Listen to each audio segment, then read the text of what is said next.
जय श्री राम। देखिए, आज अपन विशिष्ट बात कर रहे हैं जन्मांक चक्र में लगन चाहे कोई भी हो, 1 से लेकर के 12 राशि यानी मेष से लेकर के मीन राशि तक। लेकिन उसका चौथा घर, जैसे मेष लगन है तो चौथा घर क्या बनता है?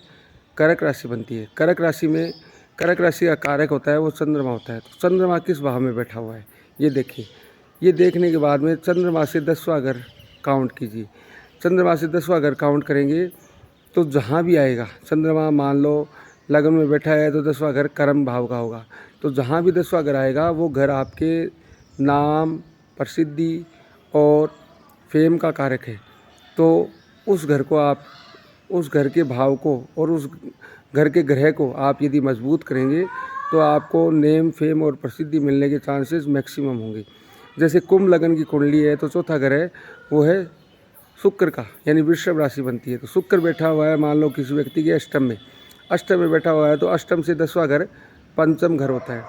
और पंचम घर है वो विद्या, बुद्धि, संतान का होता है। तो व्यक्ति को अपनी संतान से स्पेसिफिक इम्प्लीमेंट मिलेगा।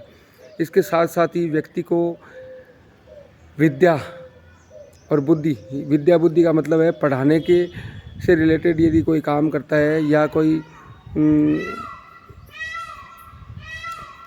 आप ये मान के चलो अपनी बुद्धि का प्रयोग करके जैसे शेयर मार्केट वगैरह में इम्प्लीमेंट करता है तो वह स्पेशलाइजेशन की तरफ अग्रसर होगा।